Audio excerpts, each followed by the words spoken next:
Last week was pretty insane in the MSSL for those who can recall, and by this point, if it was not obvious, most teams had fallen into a rhythm that would dictate the future of the teams. We had a pretty general idea of this week of who was most likely going to go to Sundown and who was finishing their season and playing for fun. If we look at the standings going into week 5, we can notice the Banana Conference was pretty much a done season for the Itch Monkeys, as the other 3 teams were just too far in the lead to come back. However, in the Mushroom Conference, the Ziggy Monarchs were in a little bit of an easier situation. Sure, they had a rough start to their season with almost the exact same record as the Monkeys. However, the Miles Bows only won 3 games, and if the Monarchs played the best MLB the show of their lives, they were going to have a chance to make the Slugger series. That is, as long as the Bows lost 2 more games. Since there are no roster changes, let's go ahead and jump right into Game 1 of Week 5.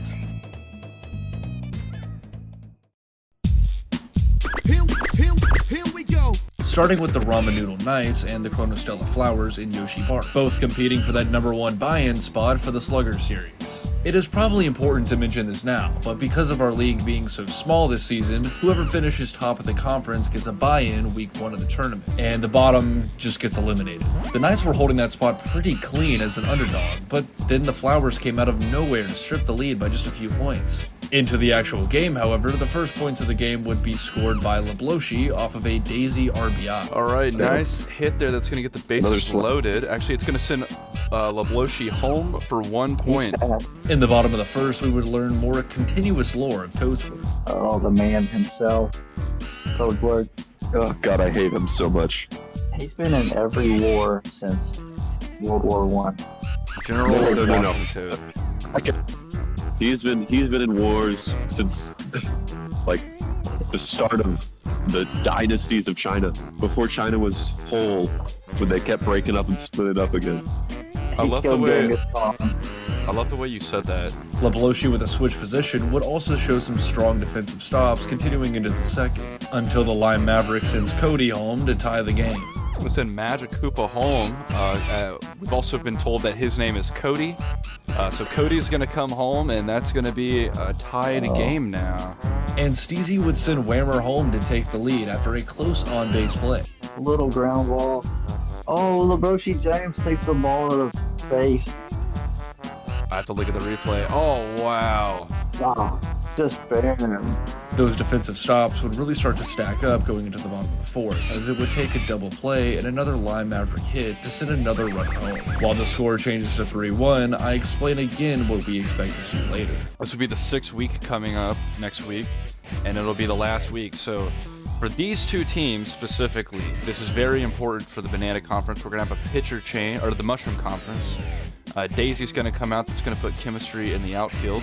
I think it's very interesting to note that this is a very important match, because if the Knights are able to win this, that'll put them tremendously higher up in the board. Of course, the team that really needs to win tonight to make its way up into the rankings is the Birdo Bows. In the top of the 5th, Funky Kong really needed to close the gap to score the lead. We need Funky Kong to go off here. And that is what he might be doing, as that is going to be a single solo home run. That was deep. Like, there's no way nobody's going to get up for that. Dixie would get a scary long hit that almost seemed to be a home run, but Funky Kong would be able to send 2 runners home and a clutch save to push them into the lead 4-3. Now pay close attention to this clip, as Tiny Kong is going to do something that has been done in the past and will show again. I would leave Mercy on, Okay. but play a full 9. Okay. Yeah, we could do that. Because there's a lot of games where you're like, this guy's, they're on a comeback. Yeah. And they just run out of innings. And when Okay. you have a 9-inning game, you might be 3 pitchers. That's true. That's interesting to think And about. it's gonna mess up your chemistry. A bobble. I was about to say, speaking of mess-ups, Bobble, it's going to tie the game, but actually Peppermint Patty is going to get there just in time for a last-chance win. Oh, she won. Wow.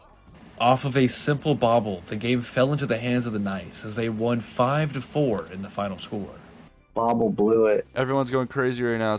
That is an insane What a game. victory for them. And that's what I was thinking about. If you play 9 innings, there's a double comeback. Like you could have the Flowers come back next inning. The high-stake matches would continue going into the Game 2 of the Mushroom Conference, as the Bows would be up against the Monarchs in another super important game for standings. Regardless of who wins, the positions would not change, but it would put a team on leverage for the end of the week. But in Wario City, things were already starting out strong for the Bows, with a deep home run for Britta, who has improved so much as a player. Britta, however, would bobble off the Princess in the bottom of the first, which would load the bases for Strawberry Shortcake. In second. That's gonna be bases loaded, but it's for Strawberry Shortcake. Actually, I think she has. Okay. No, she hasn't. Just get a fly ball. Just get a fly ball in the outfield, and then they can pack up on it. Oh, this is not what you want, though. Oh, Oh no. my God, that's saved. It's gonna be an out, though. Oh, Oh my goodness. run. Wow. Genuinely no idea how to explain those sequences of events, but they would end the inning up by 1 against the Bows. Stone Toad Steve Austin would continue the damage in the bottom of the second by sending 2 more runners home off of a star hit into the left field. But in the top of the third, Sean would think and do. Oh, a bobble. Oh, and bobble. no. And Sean's gonna get to urban crawl to second there. By getting on base and hitting a close play home to bring the game to a 2-point differential. All right, so he's gonna get a point there on the board, He assaulted Toad. as we saw with that twink can do. The Monarchs would finally be shut out in the bottom of the third, with the Bows hoping to avoid more morbid action moving forward. However, Poshi was dominating the outfield to protect their lead. Britta would try for another home run in the top of the 6th, but Poshi had to stay on guard as that was getting caught anyway. Caught by Poshi. Oh, she got him. Not fast enough. It was pretty slow. I'd agree with that statement, as Poshi was truly proving to be a weapon. Going into the top of the 7th, both teams had been shut down for 3 innings straight, and it was honestly looking like it was over for the Bows. And with 2 outs and Abraham Lincoln on plate, it was looking rough. Peach has not had to come out of the game yet, by the way. If she switches with Baby Peach, their outfield chemistry's gone. So you want to try to survive as long as you can.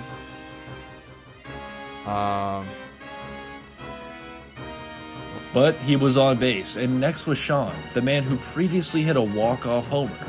Just hoping for big things here. And so far the team is in the box gutter blues. Got 2 outs, though. And that will be the game. The Monarchs are somehow going to win that.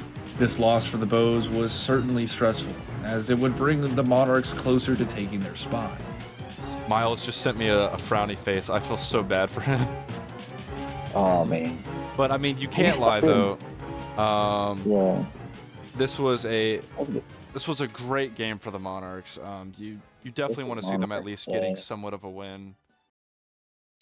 The first game in the Banana Conference this week was the Bass Spitballs and the Tyler Likes Wilds, who were honestly looking to have a super interesting game. Again, the Spitballs were looking like the likely victor with their super strong offensive team, but Tyler had showed his worth as well, especially on the defensive side. Speaking of defensive sides, Tyler had made a huge change that was immediately shown to be strong in just the first inning, putting both Shy Guys on the second and shortstop, making the diamond full of chemistry. And in the top of the second, just before Blitter was up to the bat, we would learn the team had even more doses of chemistry to show. As they are some of the best hitters. Oh my god, there's chemistry between those two? Oh my god. The Critter infield was showcasing a lot of weak points in this battle of variance and luck, as they bobbled 4 different times just before the top of the third inning. However, they were lucky enough to stay alive, keeping the game tied donut to donut until Bowser Jr. would send a runner home off of a star hit. So that will not be caught, as it's going to confuse Baby Mario. And it's actually going to send Koopa the Quick home for the first point of the game. Followed by another RBI from Wallet. Get the single here. Captain versus Captain. Donkey Kong versus Waluigi. 2 guys who have a lot of tension between them. And that's going to send another runner home. It's going to be 2-0. Boomerang Bro would have been caught for the third inning, as the Wilds would try to stop the bleeding, but an earthquake would allow 2 more runs and a pitcher change to boot. This is just a series of unfortunate events. Really, there's no other way to describe that. A lot of luck caused some of those points. I think 3 points off of luck, so you're going to hope that the Wilds can turn it around, as they're going to send Boo out, who is a great pitcher. Critter would then hold us at bat for a few minutes until finally getting on base, but no progress would be made. And they need just one out here to end the inning. Oh my god, another foul. We could be here all night, folks. A ball. Critter has probably had the longest time at bat. Is that another foul? Oh my god, he's had the longest at bat of all time. Star pitch. Who just wants to end it here? The Wilds were able to retaliate a bit in the bottom with an RBI for Baby DK, but that would be all for the inning. In the top of the fifth, King Boothang would hit a solo dinger down the middle of the field to extend the lead to 4. That's going to be a home run. Baby Mario didn't get there in time. I don't know what he was doing. Fast forwarding to the top of the sixth, the Spitballs would use a few loaded base situations to push them up 7 points total. And now the Wilds only had a few more opportunities to try to turn this ship around, with a Baby DK out and a ridiculous Baby Mario bunt. What are we doing? Oh, it's going to advance Roshi to second. The Dinger King was now in a tough situation with a runner on base. Maybe he can get something here. Oh, he might actually. They're not going to buddy jump that. Okay. Chat spamming Dinger King, which is what you hope to see. Although the next at-bat would result in an out, DK's home run would be the spark to light the fire in the Wilds, who shut down the Spitballs at the top of the seventh and were now heated to bring this game back. With bases loaded and no outs, Dark Bones was looking for a grand slam. That is exactly what I would do if I was him. Slap it down, Boo, you need to run home, buddy. They're going to send 2 home. I don't know what they're doing. Okay, he's going to get back to bases loaded. That was a scary situation for the Wilds. No outs. Baby DK was looking scary. Okay, this could be... I don't know. I don't know. I really don't. However, Star hit. That's actually good and useful. It's going to send 2 runners home, 7-6. Oh my goodness. I'm not going to get excited. I can't get excited. I have to stay calm, guys. Bowser Jr.'s tired. Roshi's up to bat. This could be where the first out comes. with no outs and a tired pitcher, the stakes were definitely high. With Baby Mario coming up next, you really just have to hope. And oh my goodness, Roshi's going to get on base. So the bases will be loaded for Baby Mario. Still a potential of a double play, but I think DK's up behind him. He is. Very scary, intense situation. Strike that was kind of a ball, gonna be honest. Baby Mario, big whiff there. He's gonna get closer to the plate. You probably should, because he was hitting from like Uzbekistan. That's a double play. Okay, double play. There's still strong hope here for Donkey Kong.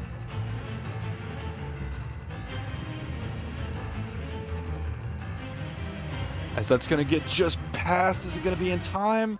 It will not be. That'll be the game 7-6. The Spitballs are going to win that. That was such a good game, though, towards the end. Oh, man, I really thought the comeback was going to happen. It was a great effort from the Wilds, but it was just not enough this time. But let's not get it twisted, this was not a good Spitballs game. And if Baz was hoping to contend, the team would need to depend less on their variance and more on their skills.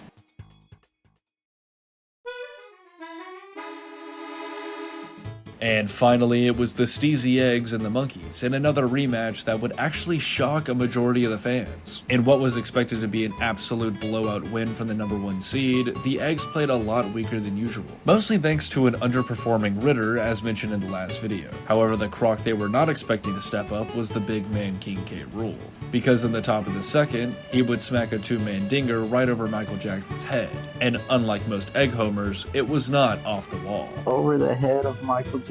In the bottom, Dry Bones would secure an RBI for the Yellow Brick Toad to try to push an early offensive side for the team. The teams would lock down in the third, but in the fourth, Baby Daisy would bring Ritter home to push them up another point. Over the second baseman's head, that's going to be a single. Red Critter's coming in. Buddy throw. Great throw, but he beats it. It's going to be safe. Fire Row would then be in a runners in the corner situation that was almost a 3-man home run. All right field. But they would have to settle for a 2 RBI. And in the top of the sixth, K. Rool would get a second 2-piece for his stat book. High fly ball center field. It's out of here. By now, the Monkeys were looking like a broken record, However, it seemed a few players had different ideas for the team. With Drybones getting a double, he would be in position for an RBI from another batter. But there would be nobody home, leading Drybones to go back to the dugout frustrated with his team. They would use this motivation to shut the Eggs down, giving an opportunity in the bottom to fight back. And they would, with Drybones hitting a star hit in the bottom of the 6th to bring 2 home. Field is going to get at least 1 run. 2 runs. However, they would only get 1 more run in the game, as the final score would be 7-4 Eggs. Now that we've seen how the first half chalked up for a few teams, here are the standings moving into day 2, where the stakes in the Mushroom Conference were pretty damn high. Starting with game 1, we saw the Eggs and the Knights, which by this point would really be more so telling of who was truly going to come out on top, as it was a Seed 1 versus Seed 1. A lot of the community were already expecting this to be an early look at the finals coming up soon. In Bowser's Castle, bases were loaded for Fire Bro in the first, but it resulted in a quick out, showcasing the Knights had already had a strong defensive start. One thing that will be noted in this game is it is on record being the most strikeouts in a game for the entire season. A lot of the star players on both teams just couldn't get it up for their team in the moment. However, the first run would be scored by the Hideous Creature coming off of a Baby Daisy RBI. She would come home off of Baby Ouija's hit as well. Oh, wow. The bases would be loaded for Ritter, but he would hit a pop fly out. In the bottom of the 3rd, Ritter would throw a ball past the second baseman, which would allow bases loaded. Steven finally swinging, gets a double. Oh, an error is made by Bad Kevin. throw to second. It happens to happen a lot. I see him on shortstop making a little bit of bad mistakes every time. However, the inning would end with no runs scored somehow. Bases loaded again for Fire Bro, and the 5th would result in a run home, starting the belt for the Hideous Creature. K-Rool would panic and get caught at home, but the bases were still loaded for Baby Ouija. And another strikeout. Ooh, his first star pitch from Luigi there. And another strikeout. Another strikeout to end the inning. Wow. 3, that was a crazy. Luigi is crushing it with pitching this game. He's saving the start. But it seems like it might be too far for the Luigi Knights to come back. We're in the bottom of the 5th. It's 3-0. However, both teams were able to finally lock defend on each other, as neither team would score any more runs in the game. So the Eggs would just barely be walking away with a shutout. Game 2 was a little more interesting, with the Flowers taking on the Wilds. This game in particular was a fun highlight in many members' eyes, as both teams were about the same. In Junior's playroom, the second inning was about to begin, and the Kong of all Kongs was up to the plate first. Okay. Oh god, they're already starting. Batters hitting thoughts on Magdalena Bay. The whole chat's already spamming Dinger King. It might be over. It is. Wow. It didn't even happen yet. Maybe they're ahead of us. They might be ahead of us, I bro. think the chat is so ahead of us. Like that. The chat is so not delayed that they're seeing the game before it happens. Well, they just know. They've been doing this for a while now. Alright, so Donkey Kong's home run is going to get 1 point on the board. Someone said Dinger fucker? I don't want to Dinger know. Kong. Yeah, Dinger fucker. However, that homer would be the only of the inning, as DK would score another RBI, sending Dark Bones home in the 3rd. And honestly, we can go ahead and skip to the top of the 5th, as the Wilds would get another point off of a Baby DK RBI, sending Monty Mole home. And with a pitcher change for the Flowers, DK was looking to put his team in the grave. Sorry, DK was looking to put this team in the grave. I can't read. With the Dinger King on the plate, and oh Holy my god, shit. holy Israel. Buddy catch? Oh, it's No, off the wall. The walls are too high here. Funky would begin to reply to the Wilds, sending a runner home from the runners in a corner situation to avoid a shutout. But they would shut down the Wilds in the 6th, and with a sacrifice out, a runner would come home to bring the score a little bit closer. She James is going to try to steal second. Wow. There's no one at first to throw to. Who the hell was he throwing that to? No idea. Boo is a ghost. How does Boo slip? Wow, Daisy Dinger. This is gonna be a buddy jump caught by Roshi. It's gonna send Labloshi James home though to score 2. This is a great game. Zoe would get a lucky RBI, sending Beef Boss home, and now Boo had to step to the plate. DK was on his last attempt in the bottom of the 7th, with 2 outs, a runner on 3rd. You want to try to get the RBI here? Oh god. Oh no. Oh boy, oh boy, oh Oh, boy. no. This is looking good. This could be what they need. However, he couldn't get the score. Oh, it's gonna be caught by Garfield. Okay, so you're gonna have to hope for a good 1-2-3 here if you're the Wilds fans right now. And now the Flowers had the chance to tie or win the game. All right, so bottom of the 7th here. Dixie Kong's gonna start us off. And Boo's gonna throw a ball that's probably pretty safe.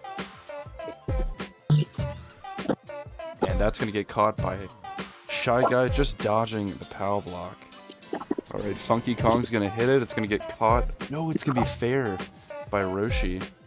But that was a very safe Funky hit, because it could have been worse. Pucci says, the Wilds have had so many unfortunate events. I fully agree. The last few games have been a lot of crazy events. Double balls here. As Tiny Kong. As Tiny Kong's gonna be at the triple balls here. Please don't walk them, dude. What are you doing? Okay. That's gonna fall. It's gonna get 2 on base. Lebloshi would have a lot of pressure now as a rookie. He was shaking and scared. Lebloshi James. He's a pretty mediocre hitter, and this might be a double play, and this is gonna end the game. Oh my gosh! A clutch chemistry toss there is going to end. If you're a Bows fan, I can imagine right now you're probably getting a little bit nervous. If you lose another game, there's a risk the Monarchs pass you and your season's pretty much over. Well, would it make you feel better if I said the next game for you would be against the Spitballs? No? Well, I hate to be the bearer of bad news, but if there was any moment to lock in, it would be now. Let's hand it over to Pass Me to help set the stage. Welcome to Mario Stadium, everybody, as it is between the Birdo Bows and the Waluigi Spitballs. Both teams have had pretty good seasons. The Birdo Bows have been a little toppy lately, if we're being honest, but they're still a very balanced and great team. We have a few people saying that they love the Bows. That's awesome. I'm pretty sure everyone in this chat loves the Bows, and oh my god, I love Britter, as he is going to get a home run. Britta has now come full circle as a player, now becoming the star on the Bows as he pushed his team into the lead early in the game. After a strong start to a Bows lead and shutting down the Spitballs in the first inning, we quickly realized there was an error in the player roster. Hold on. I think we have a wrong player on the team. Oh no.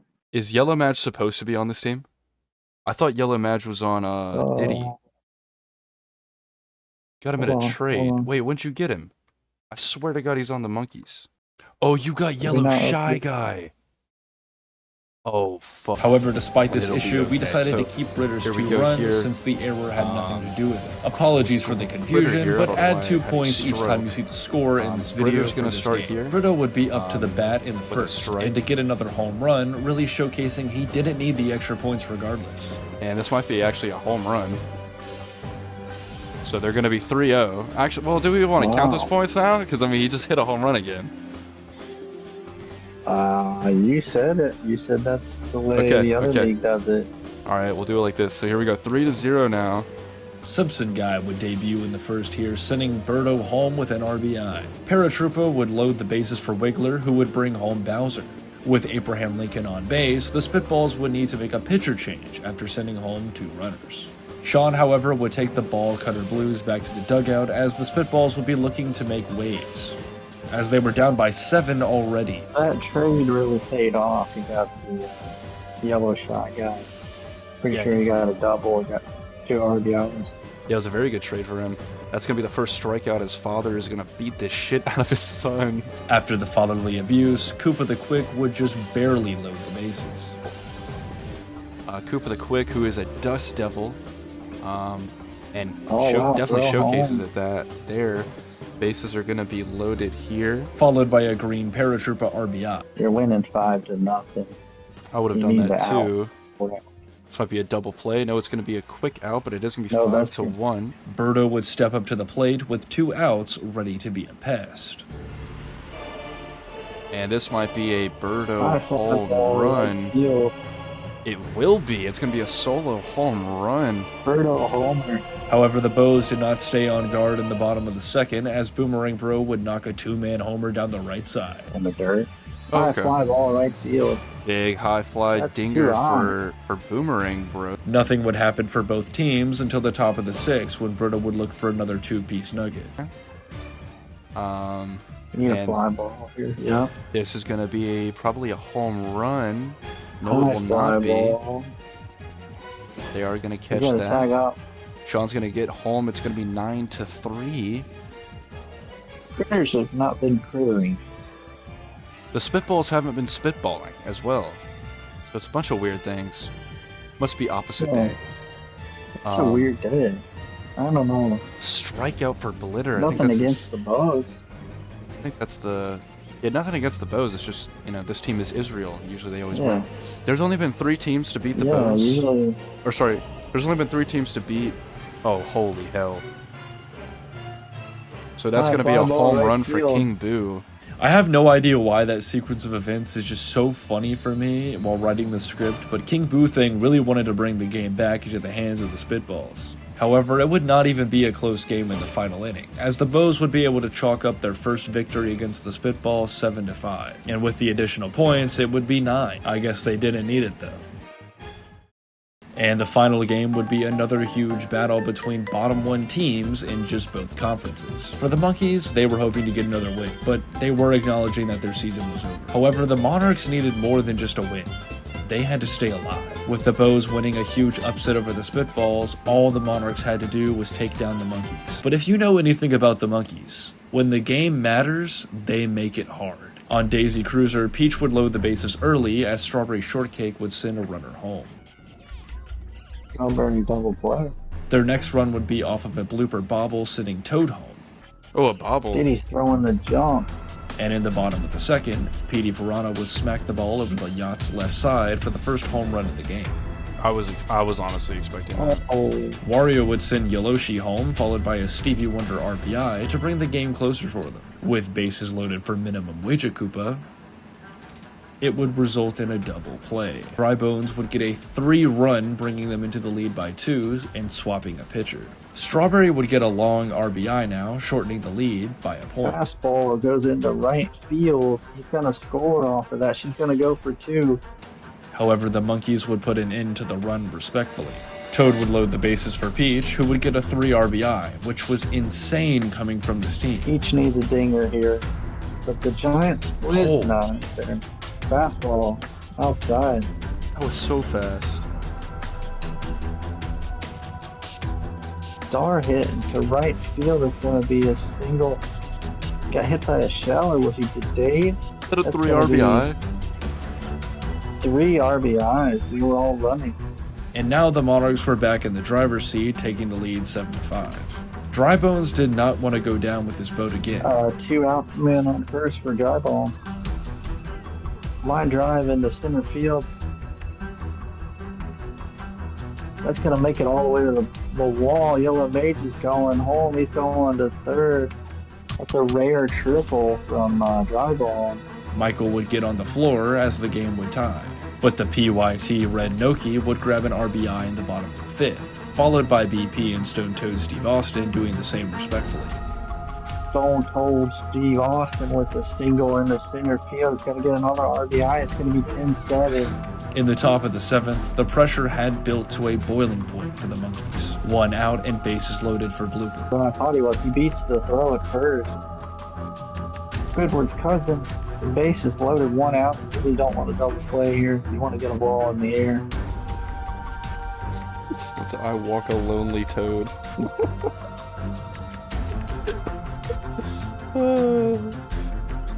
My ball in the center, is that going to drop? Oh, so the line drive in the left field is going to drop for a single. It's going to get an RBI. The bases are still going to be loaded with 1 out for Yellow Toshi.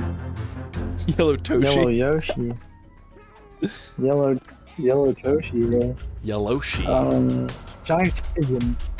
Giant squids in right field, so you want a ball in the right field. That's going to get over the dive. That's going to be another single and another RBI. So we're going to be Are we 10-9 right now? Mm-hmm. I should be 10-9. 10-9, bases loaded, 1 out for the man from Call City. Pants are optional if you're on. You want a fly ball into right field? Oh, wow. God. Oh. Line drive to shortstop's going to be a double play. And with that double play, the Monkey season would be pretty much secured as over. At the end of week 5, these were the standings going into the final week. Only one more recap video until the final episode. Man, how the times fly. But before we prepare for the conclusion, let's check out the weekly awards. In the Mushroom Conference, the Knights would grab Player of the Week in Cody and Pitcher of the Week in Luigi. The Knights would be Monarchs. given the Offensive and Defensive Players of the Week in BP and Poshi. For the Banana Conference, the Monkeys would grab Offensive Player of the Week in Dry Bones. The Eggs, despite struggling, would get their 3 back-to-back awards for the week in Defensive Player going to Ritter, Pitcher going to Goomba unsurprisingly, and Player of the Week going to Kate Rule, respectfully so. It's both bittersweet and a blessing to know that the end of the season recaps are just a few videos away. But if you enjoyed this series, don't be alarmed, as we will be starting up a season 2 under a new name and a lot of changes very soon. But that's for a different video. I apologize for the hiatus of the series as well, guys. In short, I stopped making videos to focus on my health. However, I'm looking forward to finishing the rest of the Season 1 videos so we can finally get into Season 2 live with all of you. So with all that being said, see you next time.